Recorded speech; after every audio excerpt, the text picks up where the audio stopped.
It's the Hero Show. Welcome to the Hero Show, starring the ineluctable John Hersey and the irascible Andrew Bernstein. I am Andrew Bernstein, and you are indubitably John Hersey. How are you doing this morning, John? That's me. How are you doing? I'm good. How are you? I'm ready to rock and roll. We got a real heroine, a towering figure in the field of education today, don't we? Absolutely. Maria Montessori. I'm excited. Yep, my daughter went to a Montessori school, for those early grades, and they certainly really are better, than the swill that slopped out in the public schools, and vastly superior to her arch rival in 20th century education, John Dewey and the progressives. I think you and I are gonna have a lot to say on these topics this morning, John. Yeah, this is definitely an action-packed episode got planned for today. Just almost too much to say, so why don't we dive right in? Yeah, well, Maria Montessori, let's give her dates. First of all, 1870 to 1952. So we know, she was flourishing in the early 20th century, working on her theories that as we said in the title, in the show title, revolutionized childhood education. You want to give some of her background? I'd love to. Yeah. So, pretty against the grain from early on. She wanted to study engineering, and did. Her father was very much opposed to it. It kind of reminds me. You've read "We the Living" by Ayn Rand, Kira Argonova, becoming an engineer. So yeah, she studied engineering, and then by the time she finished that degree, she decided that she'd like to study medicine, and became one of the first female physicians in Italy. All throughout that, she was teased and opposed by all sorts of people. She was made to do her dissection work after hours because these childish educators and fellow students thought it was inappropriate for her to be dissecting a naked body while they were there. And so she went through hell and high water to get her degree, and ended up winning an academic prize, and became an assistant in the hospital there in Rome, and quickly distinguished herself as an expert pediatrician. Opened her own private practice she had for many, many years, and uh, went from there. That things she from there she got into education. We can talk about how that happened. Yeah, yeah. I mean, it's interesting here because you've noted, and I think we both have in various shows in the past how our heroes were very often not great students when they were young, and Maria Montessori is an exception to that. She was an exceptional, and she was an outstanding student, in engineering, the sciences, and in medicine, and like you said, opposed by any number of forces in her native Italy, including her own dad, who I don't know how her father opposed it, but she had a very affectionate relationship with her father, but he didn't encourage her to go into these non-traditional fields for women. So she wasn't getting, at the very least, she wasn't getting the encouragement from her father. And we should talk about the birth of Mario and her relationship with a fellow doctor, Giuseppe Montesano. And I love those Italian names; they're so lyrical. Uh, but and how that the repressed mores of the day, and this is the turn of the 20th century, so I'm guessing the Catholic Church was more prominent in the culture than it is today in the Western world. The church, I'm sure the church has some of the influence here, but how it cost her. Well, I guess just tell the story quickly. She was in love with another physician, Giuseppe Montesano. And they had a child, her only child, Mario Montessori, and if she got married, according to the mores of the day, she couldn't have a career. She was expected to be a stay-at-home, housewife and mother, and she couldn't do that. She couldn't give up her work with the children, and so she wanted uh, to keep the relationship secret, and have the child could be taken care of by a wet nurse, or whatever, and she and Dr. Montesano would obviously spend a lot of time with their son, but she wanted to keep the relationship secret so she could move ahead with her career, as well as being a lover and a mother. And Montesano evidently agreed, and then I don't know. He found a socially more prominent match, and he married her. And Maria Montessori, of course, was devastated by that, and she of course, the mores of the day, in effect, forced her to choose between marriage to the man she loved and her career, and she couldn't give up her career, so it cost her the man she loved, and she was estranged from her own son during his early years, who was looked after by a nanny or a wet nurse. Although the good news, John, is they reunited. Mario reunited with his mom in his teenage years, and he was enormously helpful as an educator throughout much of Maria Montessori's career. So she did have an enduring relationship with her son, throughout much of her career. So there's the good news in all of this. Yeah, as we'll see, she was very insistent on developing the child's independence in her educational methods, and this comes from, in part, from her own spirit. She was obviously a very independent-minded woman, and wasn't about to give up her career just to meet some social standard. It's unfortunate that she was forced into the position that she was, but she did Yeah. end up choosing her career, and did reunite with Mario, and got rid of the guy that apparently wasn't so great after all. Yeah, well, from what I read, the woman he married after he betrayed the pact that he had with Maria Montessori, the woman he married was more socially entrenched, and again, so maybe, I don't know, may have given him more prominence or more notoriety. I don't know, but give up Maria Montessori seems like a big loss. But you never know with relationships. They don't necessarily, relationships have their own logic, right? They're not necessarily based on you know what somebody is. Somebody's a genius, somebody else isn't. That Maria Montessori's a genius doesn't necessarily mean he had the kind of connection with her that he might have had with the woman he eventually married. So we could just let that pass. But she overcame. I don't think she ever married, right? I mean, and I know she didn't have any other children, but Mario, who became a successful Montessori educator in his own right, just like his mother.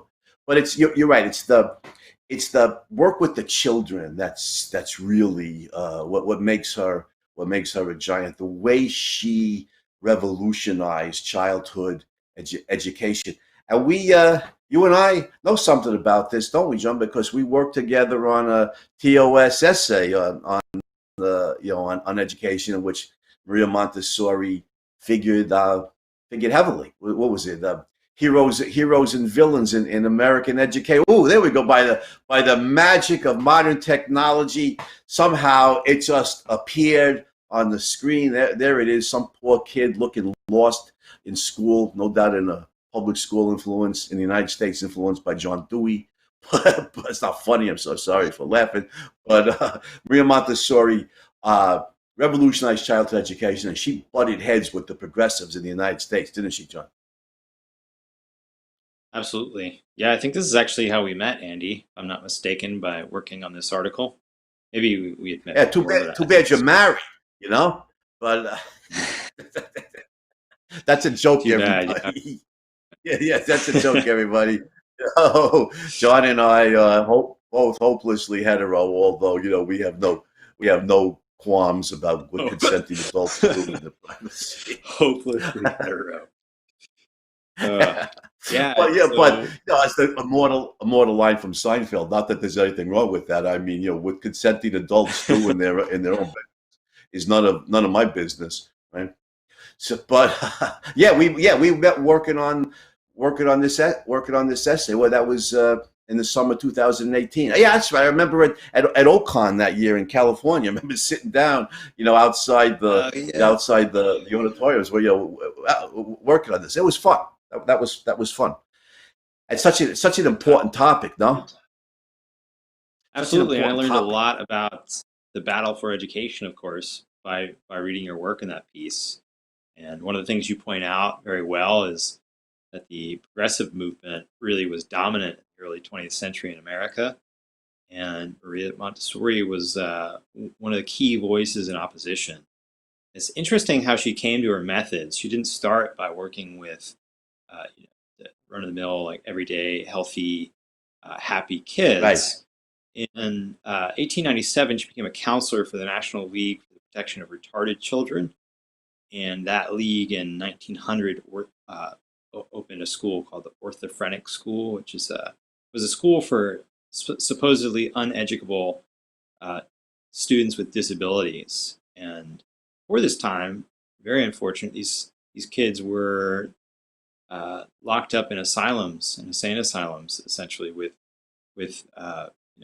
other people with various psychological disorders. In part on Montessori's urgings, they established this school and brought these kids there and just made amazing progress very quickly within a couple of years. There were people coming from all over the world to witness how much these kids had learned. And Montessori at one point remarks, she said, while everyone was admiring the progress of my idiots, excuse her term, this is a different day, You can't say I that. was You searching for can't the, say that anymore. can't say that anymore. Yeah. No, you can't. Uh, I was searching for the reasons which could keep the happy, healthy children of the common schools on so low a plane that they could be equaled in tests of intelligence by my unfortunate pupils. So she's remarking just why is it that she's able to take these kids who are considered uneducable and bring them up to such a high degree that they're matching on these public school exams, or matching, the happy, healthy kids that uh, you know, presumably have a huge leg up. So that's sort of the first step. Do you want to talk about the Casa dei Bambini? Yeah, was that 1906? Yeah, yeah. Thank you, John. 1906, 1907. She starts working with the healthy healthy children, the children who are not cognitively impaired. You don't even know the terminology to use anymore. You're not supposed to use terms like retards and idiots. These terms are not This video is politically definitely correct. getting But banned from everywhere. yeah. It's not politically correct terminology, but the PC terminology, was what is it? Cerebrally challenged or intellectually challenged is just as bad, if not worse. And even if it was better, prettying up the language or prettifying the language doesn't change the sad reality of somebody who's has brain damage or is cognitively impaired, or whatever terminology we're going to use. And you're right, Maria Montessori had a great deal of success with these poor kids, and I think we could all say, all people of goodwill could agree, I think, that what we really want to see is advances in the fields of biology and advances in the fields of medicine that could cure these kids, so that they so their brain activity then is healthy again, and they're 100%, they have 100% cognitive potential. We haven't reached that point yet in neurobiology or whatever field would be necessary to reach that achievement. But Maria Montessori certainly was able to cognitively, educationally help these unfortunate children. And move on from there, you're absolutely right, John, to the Casa de Bambini, the children's house, working with healthy children, physically healthy children whose brains were healthy, and working class, kids who came out of poor financial backgrounds. And I want to read briefly from the essay, Heroes and Villains in American Education. Montessori, recognizing that sensory observation is the foundation of cognition, trained young children to engage their senses, to develop their motor skills, to concentrate for long periods of time, and to learn independently. She scaled down classroom furniture and materials to child size, enabling children to more readily use and manipulate.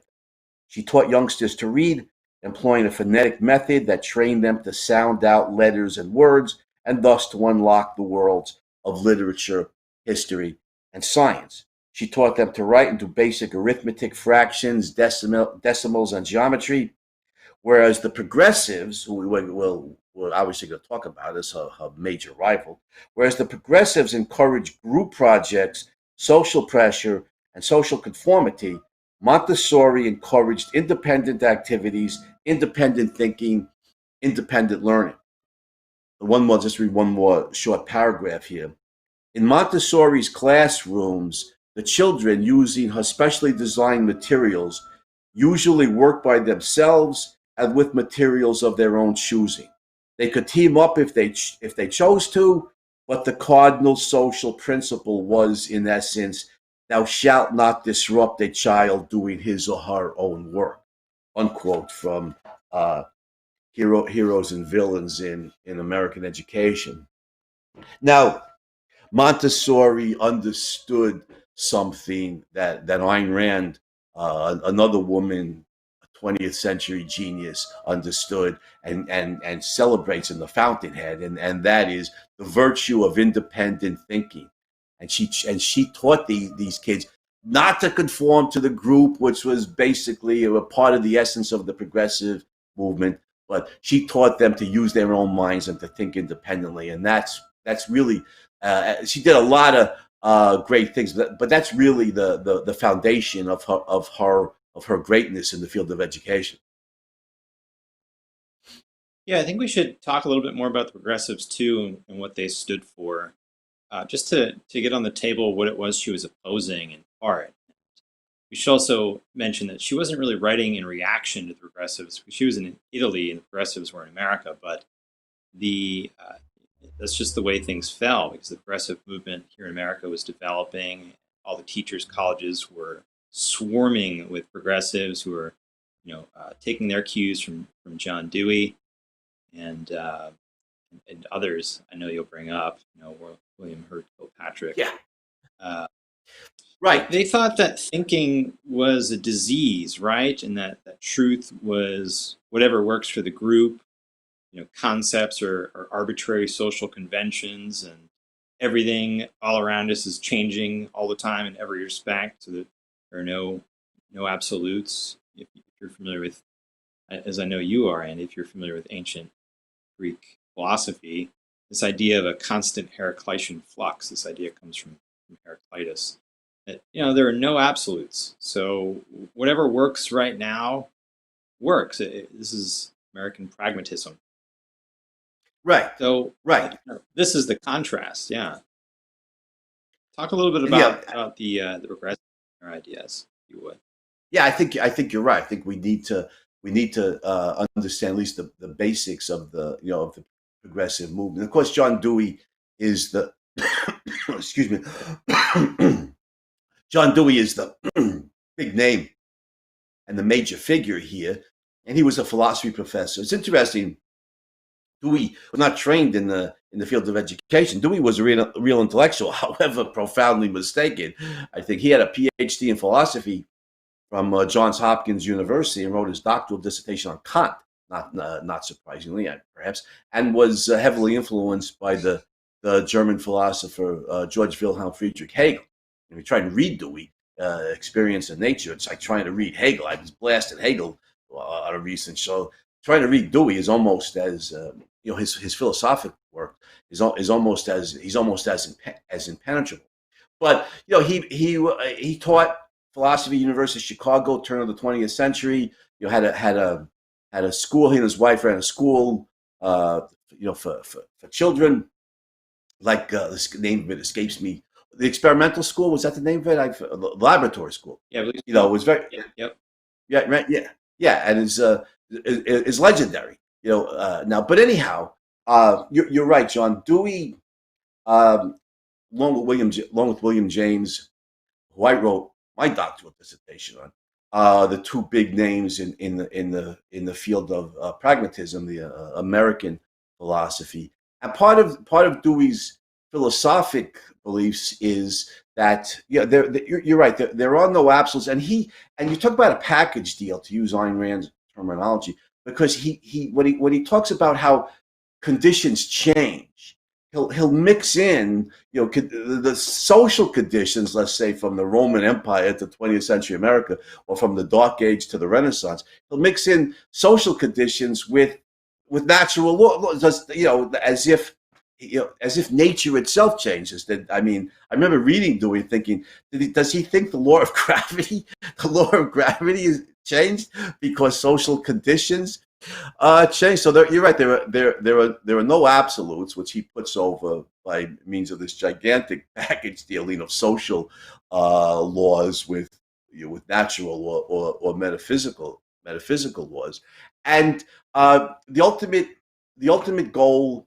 of education, is, and I remember something. Dewey spent many years teaching philosophy at Columbia University. He moved over there from the University of Chicago early in the 20th century. William Hurd Kilpatrick, who you mentioned just before, John, was his leading student. I think he was dean. Kilpatrick was dean of Teachers College, at Columbia. At the time when Teachers College was training thousands and thousands of American teachers, and the so-called progressives, disagreed on, in some cases, on what they wanted. Kilpatrick was in favor of the project method, where the kids all work together in groups. George Counts, another education professor at Teachers College, was a communist and wanted to use the schools to bring down capitalism and establish communism, in the United States. They had different. Dewey was more willing to mix in academic subjects than many of the others. But the key factor that ties them together is what they're opposed to, and that is, overwhelmingly, to greater or lesser extent, they were opposed to academic training. They was in response to Maria Montessori and other proponents of training the mind as the foundation of education. Diane Ravitch, the famous educational historian, talking about the progressives, she said, unthinkable that intellectual training could be the basis of education. Unthinkable. It's unthinkable to these guys, to the progressives, that the purpose of education is to train the mind, and that the kids should learn to read at an early age. The earlier the better, using phonics, which is the method that works, and then learn the 3 R's of reading, writing, and arithmetic, and then take the full academic program: history, literature, science, mathematics, and really give these kids, one, a thinking methodology, basic thinking skills of reading, writing, and arithmetic, and then tremendous amounts of intellectual content. This is what the progressives opposed, and this is what Maria Montessori stood for. Intellectual training, reading by phonics, and did I say phonics? Teach the kids to read, open up the whole world of books, the whole world of knowledge to them, and thereby prepare them for the full academic program. So that makes let's say one last thing about the progressives, John. You can tell I loathe them, and turn it back over to you.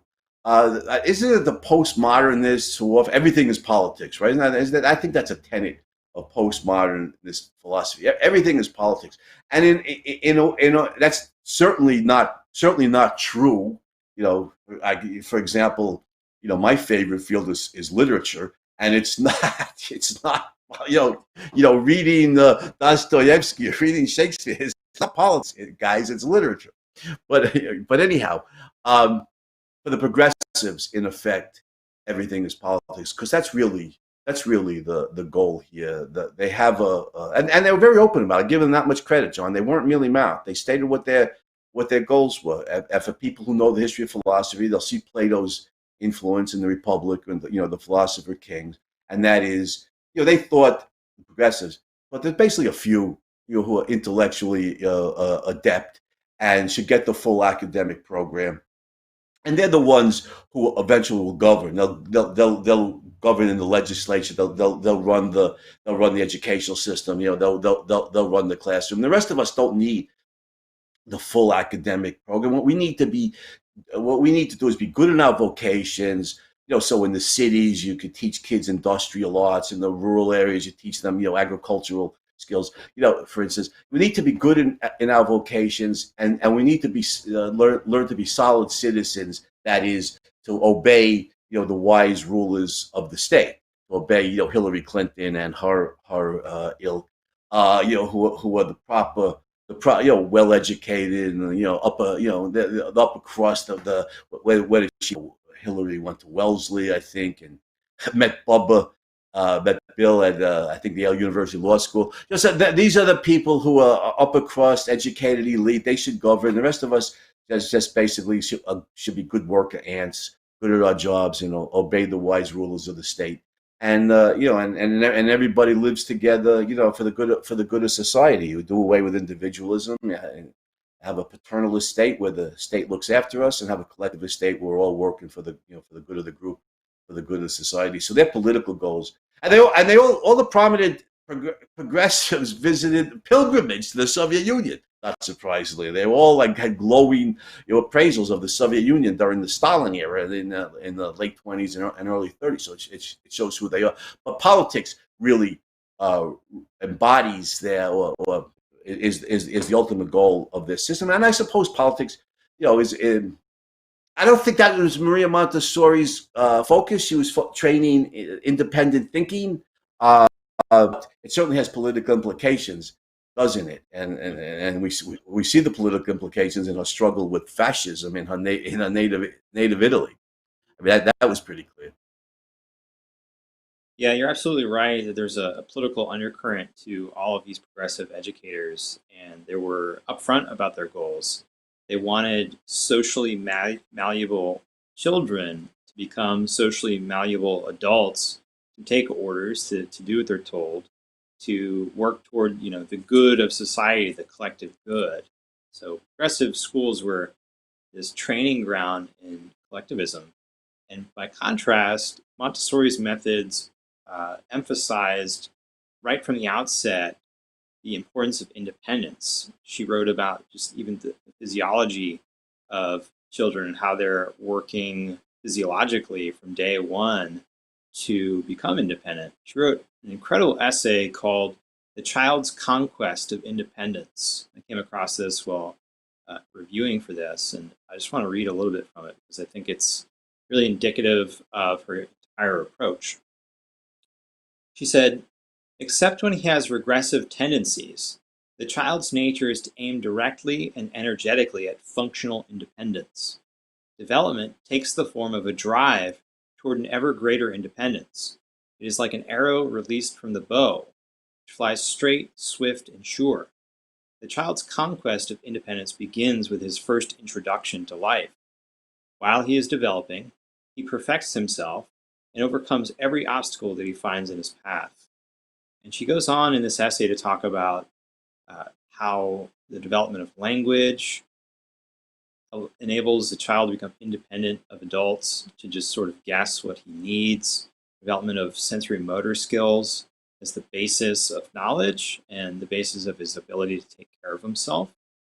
And all of Montessori's methods really grow out of this one idea that childhood education, the point of childhood education, is to enable the child to just naturally develop this independence. So I think we should talk about the materials that she used and the methods that she used to do this. Very interesting. She designed materials wherein the children had a task. It was a very obvious task, or obvious to us at least, what it was they needed to do with these materials. But the materials themselves got rid of all extraneous variables and focused their attention on solving this one problem. So it could be something simple like a puzzle, or blocks that have stacked. They're blocks that are progressively larger, stacked in a certain way, can create a tower. matching the sounds of two different sets of bells or matching different colors. All of these things are focused on developing the child's sensory motor cortex, his ability to interact with the world and gain knowledge directly from the world. And they're meant to be used independently. Like you said earlier, Andy, the principle, the cardinal rule was that a child who's focusing is not to be interrupted. Most Montessori schools, as far as I know, still do this, where the children are allowed to just pick whatever materials they want and to play with those, and other kids aren't allowed to interrupt them unless they're invited to come and join in. They're not supposed to. And then even when it comes to programmed learning, things that are planned ahead of time, say there's a Spanish lesson going on, also a lesson in reading, or that the child can just choose to read on his own, or continue to play with or use the materials. So there's this focus on always giving the child a choice and enabling him to develop his independent mind. Some criticized. Mhm. Go ahead, Andy. Yeah, thank you. There's this there's so much greatness in her approach, even scaling the materials down to child size to help them, develop their motor skills and their hand the flexibility in their hands and be able to work with the materials readily, because they're not adult size, they're child size. But when I was reading, John, and I was doing I knew I knew a little bit about Maria Montessori's methods when I was doing the research for the TOS essay 2 years ago. But I learned a lot more by seeing the contrast between the progressive approach and the Montessori approach that you were discussing. The progressive approach, by contrast, was some kid is engaged in some activity, and any other kid could come over, and join them or interrupt them or her, whether the kid wants it or not. Because you got to work with the group. You have to learn how to, sometimes you have to learn to subordinate your own interests to the interests of society. And so, and by contrast, in Maria Montessori's classrooms, there's this respect for individuality. That the child makes a choice. I can work by myself, or I'll work with you, or work with a bunch of yous. But it's the children's choice, and there's a respect for individuality there that you see being submerged by the progressives, and it makes for a much more civil society. You respect the individual, and we get together by agreement, or we agree not to get together, but it's voluntary, and people's rights are respected, and then they're not being coerced by the peer group or by pressure, or worse, under socialism, by force, to serve the state, or to subordinate what I want to do to the interests of the group. There's a profound respect for the individual in Maria Montessori, and of course Ayn Rand explained philosophically that this respect for the individual is respect for the independent mind. Because if we respect the rights of an individual, let's put it this way, I think here's the political implications. If your life belongs to you, which is the cardinal essence of individualism, then your mind belongs to you. And of course, this liberates the great mind, all minds, but that includes the great minds, to make the advances that they do. And you can see the political implications here.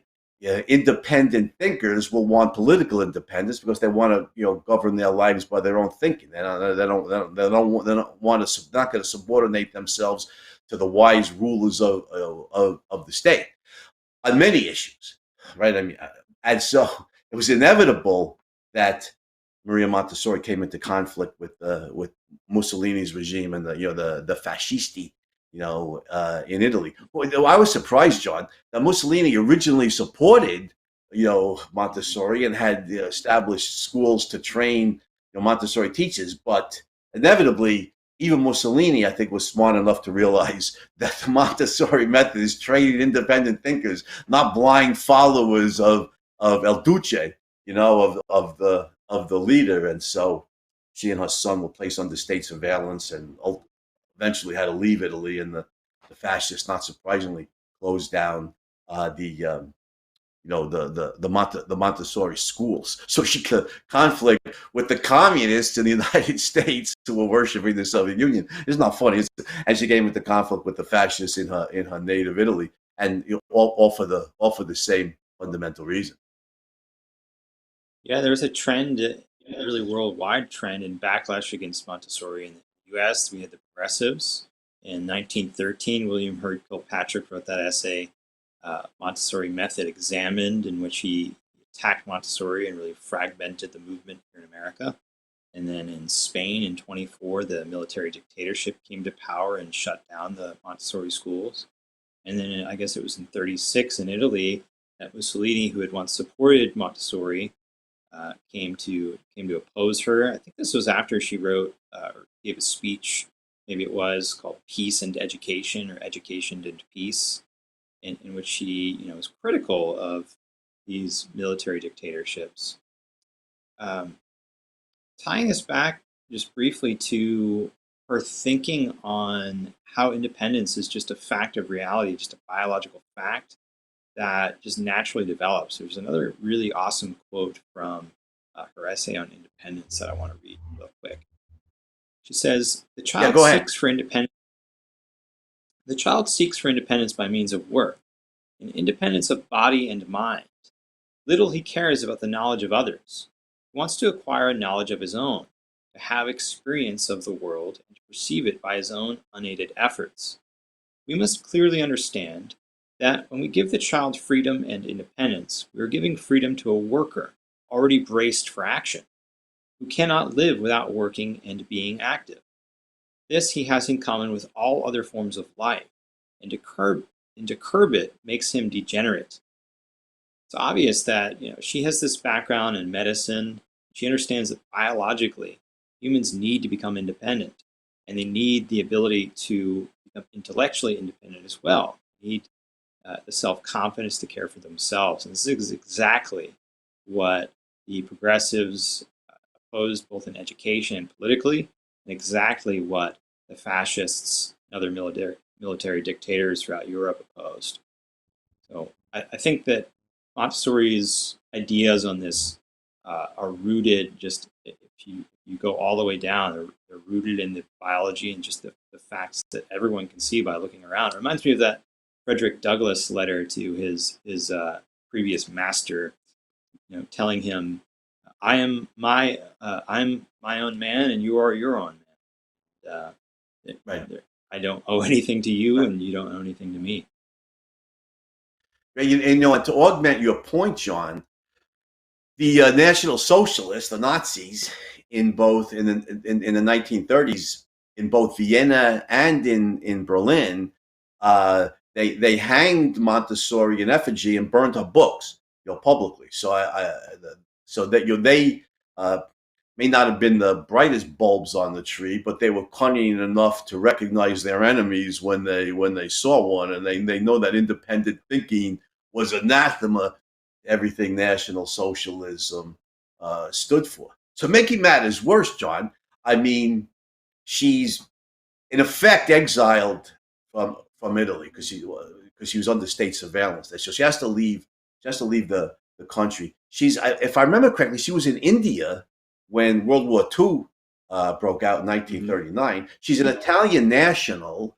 The British controlled India, so she's a citizen of an enemy state. So she's interred, for a while by the British. I think they kept Mario locked up in a camp for several months. But then I was wise enough to realize Maria Montessori and her son are no threat,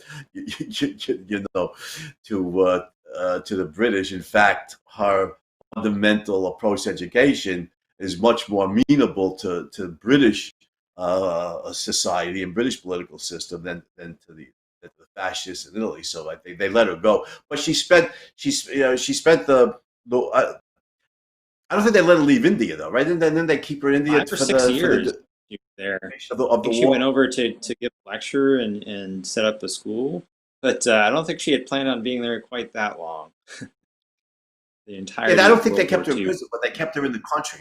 They kept her in the country for all Right. that time, right? I think she was free to move Yep. around the country. But Yeah, she was but the to leave. Mhm. good news, of course, is after the war, because the good guys win. You know, the free countries win. The totalitarian states are defeated, and Maria Montessori then is free. She's elderly by this time. Like she's 75 in 1945. She only has 7 years to live, but she gets back to work, right? Establishing Montessori schools in various places in the world, certainly in Europe and the United States. And the good news for us is by that time, a number of people are aware of what the progressives are doing, how horrific it is in the field of education, and although the progressive, unfortunately, the heirs of the progressive still control the teachers' colleges, the schools of education, the departments of education. They're still destroying American education in this country. In fact, it's getting worse. But at the same time, there was a number of people, including a number of parents, who recognized, wait a minute, Maria Montessori's approach is much better. And we start to see a resurgence of interest in the Montessori method in post World War II America, don't we? Yeah, didn't your hero and my hero as well, Arthur Flesch, have something to do with that with his book Why Johnny Can't Read? Yes. I Yeah, think. Rudolph Flesch. Uh, Oh, yeah, sorry, Rudolph. Yeah, we'll yeah. forgive you. So Right. there were just You're right. Rudolph all Flesch. sorts of remedial Rudolph Flesch reading wrote. cases here, Yeah, weren't yeah. there? I think you're right. I think we should talk about that briefly. Rudolf Flesch was Austrian immigrant to the United States, and he pointed out 1955. His famous book "Why Johnny Can't Read," was published, and like Maria Montessori, like a lot of European educators, unlike the American progressives, recognize phonics is the method to teach reading. Phonics works, not any variation on the whole word method, not look say, not whole language, not any method that tries to train the child to focus on the entire word and recognize the shape of the word or guess what it is from the context if he doesn't know the shape of this word. The Flesch, who was Austrian, Montessori, who's Italian, a lot of the European educators recognize you teach the children the letters, and then you teach them to sound out the words, even in English, which is considered an irregular language, John, because like 13% of English words are not spelled phonetically. It's even in English. I think Italian, it's almost like 100% of the words are spelled uh, phonetically. But even in English, it means 87% of the words in the language are phonetic. The kids could sound them out. They become proficient readers that way using phonics. And then they could and the example like we used was the word rough, which if it was phonetic would be ruff, and it's rough. The kids trying to sound it out. The surface was rouge, rug, or rough. Then the context clues apply. Nicely because the kid's already a proficient reader. Able to read 87%, sound out 87% of the words in the language. Using phonics. And so Maria Montessori, of course, was a big advocate of the phonetic approach. So was Rudolf Flesch. And those two, though Flesch pointed out, you're right with what you're saying. There were no remedial reading cases because these different countries use phonics. And his research showed there hadn't been any remedial reading cases in the United States until, guess what, around the time of World War One, which is exactly the time when the progressives take over the teachers' colleges and start militating against phonics, using the horrific look-say method. And Flesch's book caught on with the parents, and there was a movement towards phonics that still exists. You got companies like Hooked on Phonics that put out products that make it easier for parents to teach the children to read using the phonetic method. This is really the key, isn't it? You teach the kids to read, and you can teach them at age 4 or 5. You don't have to wait till age 6 in the first grade like we do in the United States. Teach them to read at 4 or 5, and the whole world of books, the whole world of knowledge is then open to the children. And Maria Montessori was a big advocate of that. American parents started recognizing that post World War II, the horrors of the progressive system, the glories of the Montessori system, and you start to see Montessori schools spring up, all over the United States. Today there were thousands of certified Montessori schools in the United States, helping kids get a head start on the cognitive training and academic education. Yeah, and for all the reasons that we've been talking about, this is really the foothold that we need if there is ever going to be a cultural shift in America. The schools are inculcating collectivism from a very young age, still today, and worse today than ever. And parents need, parents who want to help their kids in life. This is not even really just a political thing. This is just a human flourishing thing. If you want your kids to flourish, they need to be able to develop these independent thinking skills. And there are certain methods that work for doing that. There are certain methods that absolutely do not, that are actually intended to do the opposite. So Montessori method is incredibly important for early childhood education. Montessori is one of the greatest heroes of education in the 20th century. I agree. She is a towering figure in the field of education, a true hero, and I think we properly celebrate her. And you're right, John. This is the most fundamental field of all. Politically, if maybe there be candidates who will support individual rights and freedoms, maybe 4 years from now, when Trump is off the scene, maybe the Republicans will run some campaign. I don't know whether it's Kristi Noem from the governor of South Dakota, who seems to be an individual rights person, or Nikki Haley, or somebody like that. There may be political candidates who more strongly support individual rights than the current crop of leading politicians. But no matter how many political victories we win, if the progressive collectivists control the educational system, then the American culture and society is doomed. We're doomed as a free country. We have to win the battle in the educational system. For independent cognition, training the mind, intellectual training is the focus of education. It's not unthinkable, that this should be the focus of education. The converse is true. It's unthinkable that it should not be the focus of education. And Maria Montessori, you mentioned Rudolf Flesch, definitely a hero, but Maria Montessori was more expansive in her theories, more widespread, more fundamental. Maria Montessori is a towering hero in the field of education, should be properly celebrated. And I don't have anything else to say. John, do you have any last words of wisdom you wanna say about her educational greatness? How about one more very, very quick quote from her essay on independence? She said, Go ahead. Nature makes of freedom a law of life. Be free or you die. That's it, short and sweet.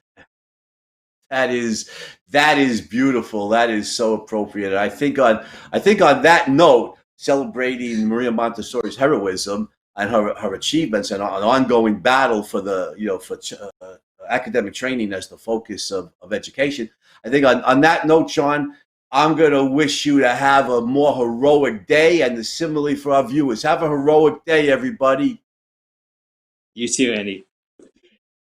Thanks, John.